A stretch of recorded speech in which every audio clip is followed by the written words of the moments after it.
दो बैलों की कथा। झूरी किसान के दो बैलों के नाम थे, हीरा और मोती। दोनों डील में ऊंचे, देखने में सुंदर काठी के और काम में दक्ष थे।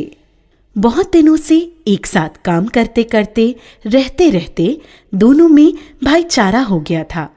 दोनों एक दूसरे को चाटकर और सूंघकर अपना प्रेम प्रकट करते।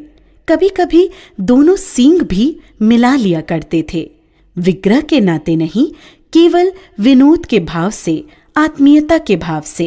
एक बार झूरी ने अपने दोनों बैलों की जोड़ी को पत्नी के आग्रह पर ससुराल कार्यवश भेज दिया, लेकिन बैलों को इस बात का जरा सा भी एहसास नहीं था कि उन्हें क्यों भेजा जा रहा है। उन्होंने समझा कि उन्हें मालिक ने बेच दिया है, इसलिए रास्ते में जाते समय उन्होंने झूरी के साले गया को पूरे रास्ते खूब झकाया। संध्या होने तक दोनों बैल अपने नए स्थान पर पहुंच गए। दिन भर चलने के कारण भूखे भी थे, इसलिए जब उन्हें नांद में लगाया गया तो बड़ी तेजी से खाने को उत्सुक हुए, लेकिन एक ने भी उसमें मुंह नहीं डाला। दिल भारी हो रहा था, क्योंकि आज तक जिसे उन्होंने घर समझा वह आज उनसे छूट गया था। यहाँ उनके लिए सब कुछ नया था। दोनों ने बिना कुछ खाए पिए ही एक दूसरे को कनखियों से देखा और अपनी मूक भाषा में सलाह की। जब रात में गांव में सब लोग सो गए तो दोनों ने जोर मारकर पगहे तोड़ डाले और घर की तरफ सटपट चल पड़े। प्रातःकाल जब झूरी सोकर उठा तो अपने दोनों बैलों हीरा और मोती को दरवाजे पर देखकर स्नेह से गदगद हो उठा। दोनों बैलों की गर्दन में आधा आधा गराव लटक रहा था। घुटने तक पांव कीचड़ से भरे थे। साथ ही दोनों की आंखों में विद्रोहमय स्नेह छलक रहा था। झूरी ने दोनों बैलों को इस अवस्था में देखकर खुशी से दौड़कर उन्हें गले लगा लिया और उन्हें बार बार चूमने लगा। यह दृश्य बड़ा ही मनोहर था, लेकिन झूरी की स्त्री ने बैलों को द्वार पर देखा तो जलबुन उठी। बोली, कैसे नमक हराम बैल हैं कि एक दिन वहां काम न किया, भाग खड़े हुए। परंतु झूरी अपने बैलों पर यह आरोप न सुन सका और बोला, नमक हराम क्यों है? चारा दाना न दिया होगा, तभी तो भाग आए। स्त्री ने रोब के साथ कहा, बस तुम ही तो बैलों को खिलाना जानते हो, और तो सभी पानी पिला पिला कर रखते हैं। झूरी ने पत्नी को चिढ़ाने के ख्याल से कहा, चारा मिलता तो क्यों भागते। दूसरे दिन झूरी का साला गया फिर आ गया और इस बार उसने उन्हें गाड़ी में जोत कर ले गया, जिससे वे उसे रास्ते में परेशान न कर सकें। जबकि 2-4 बार मोती ने गाड़ी को सड़क की खाई में गिराना चाहा, पर हीरा ने संभाल लिया, क्योंकि गाड़ी गिरने पर चोट तो उन्हें ही लगती। हीरा ज्यादा समझदार था।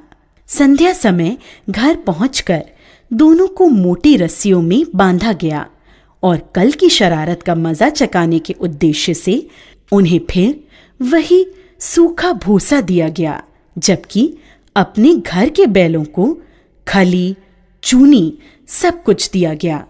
दोनों बैलों का ऐसा अपमान कभी नहीं हुआ था, न ही ऐसा कभी खाने को दिया गया था। दोनों ने नांद की तरफ आंख तक न उठाई। अगली सुबह गया ने दोनों बैलों को हल में जोता, पर दोनों बैलों ने अपनी जगह से न हटने की कसम खा ली थी। वह मारते मारते थक गया, लेकिन उन्होंने वहां से अपने पैरों को टस से मस तक नहीं किया। इस प्रकार हार मानकर गया ने उन्हें नांद पर लाकर बांध दिया। दोनों के सामने आज भी रूखा सूखा भूसा ही डाला गया। दोनों चुपचाप खड़े रहे। घर के लोग अभी भोजन कर ही रहे थे कि एक छोटी सी लड़की घर से 2 रोटियां लेकर निकली और दोनों के मुंह में देकर चली गई। उस रोटी से उनकी भूख तो शांत होने वाली नहीं थी, लेकिन मानो दोनों के हृदय को एक अलग प्रकार की शांति मिली। धीरे धीरे 2-4 दिनों में उस छोटी सी लड़की जो भौरी की थी, जिसकी माँ मर चुकी थी, सौतेली माँ उसे हमेशा मारती रहती थी, से दोनों की आत्मीयता बढ़ गई। दोनों दिन भर जोते जाते, डंडे खाते और शाम को थान पर बांध दिए जाते और रूखा सूखा भूसा डाल दिया जाता। बस रात को वही बालिका लड़की उन्हें रोटियां खिला जाती। उससे उनकी दोस्ती हो गई थी। एक रात दोनों ने वहां से भागने की योजना बनाई। रात को जब लड़की रोटियां खिलाकर चली गई तो दोनों रस्सियां चबाने लगे, पर रस्सी मोटी होने के कारण मुंह में न आती थी। बेचारे बार बार जोर लगाकर रह जाते थे। तभी उन्होंने देखा कि घर का दरवाजा खुला और वह लड़की उनके सामने आ खड़ी हुई। दोनों सिर झुकाकर उसके हाथ को चाटने लगे। उसने दोनों के माथे पर हाथ फेरा और बोली, खोल देती हूँ तुम दोनों को, चुपके से भाग जाओ, नहीं तो यहाँ के लोग तुमसे काम करवा करवा कर मार डालेंगे। उसने दोनों के गराव खोल दिए और भागने का इशारा किया, पर दोनों चुपचाप खड़े अभी सोच रहे थे कि हमारे भागने पर इस बच्ची पर आफत न आ जाए।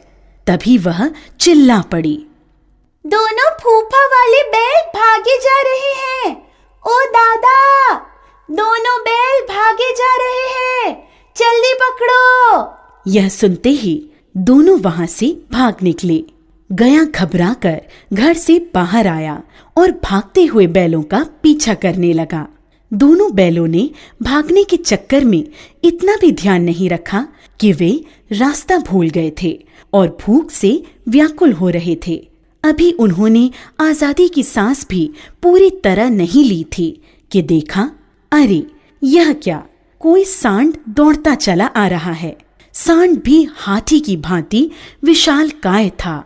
उससे भागना भी कायरता ही थी।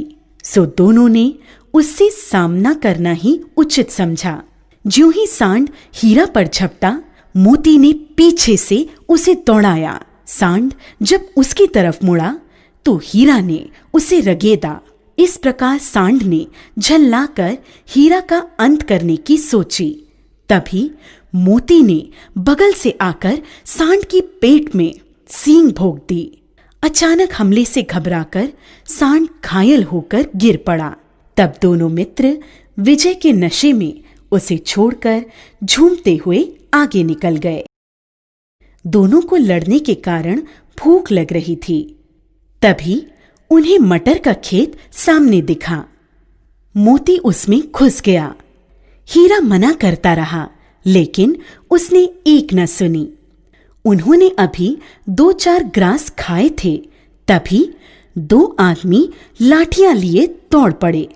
दोनों मित्र दलदल में फंसने के कारण भाग न सके। उन आदमियों ने उन्हें पकड़कर काजी हाउस में बंद करवा दिया। जब वे काजी हाउस के अंदर पहुंचे तो देखा कि वहां कई भैंसें थीं, कई बकरियां, कई घोड़े, कई गधे, पर किसी के सामने चारा न था। सब जमीन पर मुर्दों की तरह पड़े थे। कई तो इतने कमजोर हो गए थे कि खड़े भी नहीं हो सकते थे। सारा दिन दोनों इस आस में टकटकी लगाए देखते रहे कि कोई चारा लेकर आएगा, लेकिन जब कोई नहीं आया तो हीरा के दिल में विद्रोह की ज्वाला दहक उठी।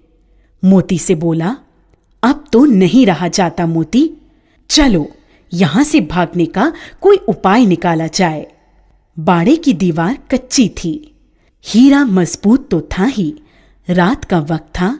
उसने अपने नुकीले सींग दीवार में गड़ा दिए और जोर का धक्का मारा तो मिट्टी का एक चिप्पड़ निकल आया। फिर तो उसका साहस बढ़ा और उसने दौड़ दौड़कर दीवार पर चोटें की। उसका साहस देखकर मोती ने भी उसी जगह सींग मारना प्रारंभ किया। काफी मेहनत के बाद आधी दीवार गिर गई। दीवार का गिरना था कि अधमरे से पड़े हुए सभी जानवरों में भी जान आ गई। सबसे पहले 3 घोड़ियां सरपट भागीं, फिर बकरियां निकलीं, उसके बाद भैंसें भी खिसक गईं, पर गधे अभी ज्यों के त्यों खड़े थे। मोती ने उन्हें भी सींगों से मार मार कर बाड़े से बाहर निकाल दिया और अपने मित्र हीरा के पास बैठ गया, क्योंकि हीरा मोटी रस्सी से बंधा होने के कारण भाग नहीं सकता था, इसलिए मोती भी नहीं भागा। अगले दिन बाड़े की हालत देखकर वहां के चौकीदारों ने गुस्से में आकर हीरा और मोती की जमकर पिटाई की। अब उन्हें खाने को भी कुछ नहीं दिया जाने लगा। कुछ दिन इसी तरह बिताने पर एक दिन नीलामी हुई और उसमें एक व्यापारी ने दोनों बैलों को खरीद लिया। दोनों मित्र उस व्यापारी के साथ चल दिए। चलते चलते सहसा दोनों को ऐसा मालूम हुआ कि यह परिचित राह है। हाँ, इसी रास्ते से गया उन्हें ले गया था। वही खेत, वही बाग और वही गांव मिलने लगे। प्रति क्षण उनकी चाल तेज होने लगी। सारी थकान, सारी दुर्बलता गायब हो गई। उन्हें लगा कि यहां से अब उनका घर भी पास ही है, सो उन्होंने थोड़ी और फुर्ती दिखाते हुए घर के रास्ते की तरफ भागना शुरू किया और जब तक अपने घर के थान पर नहीं पहुंच गए, रुके नहीं। व्यापारी भी उनके पीछे पीछे भागता आ रहा था। झूरी द्वार पर बैठा धूप खा रहा था और अपने बैलों के बारे में ही सोच रहा था। एकाएक उसकी नजर अपने बैलों पर पड़ी। वह खुशी से दौड़कर उनके पास पहुंचा और उन्हें बारी बारी से गले लगाने लगा। दोनों बैलों की आंखों में आनंद के आंसू बहने लगे। एक छुरी का हाथ चाट रहा था तो दूसरा उसका पैर। तभी व्यापारी आ पहुंचा। उसने छुरी से कहा, ये मेरे बैल हैं, मैं इन्हें नीलामी कराकर ला रहा हूं। अभी वह बातें कर ही रहा था कि मोती ने उसकी ओर सींग चलाया। व्यापारी पीछे हटा तो मोती ने उसे दौड़ा लिया और तब तक दौड़ाता रहा जब तक व्यापारी गांव से बाहर नहीं निकल गया। फिर मोती विजयी सूर की भांति वापस स्थान पर अपने मित्र हीरा के पास आ गया। थोड़ी देर में नांदों में खली, भूसा, चोकर और दाना भर दिया गया। दोनों मित्र बड़े चाव से उसे खाने लगे। झूरी खड़ा दोनों को सहला रहा था और उनकी शारीरिक कमजोरी को देखकर मन ही मन व्यथित भी हो रहा था। तभी झूरी की पत्नी ने भी आकर दोनों के माथे चूम लिए। प्रेमचंद।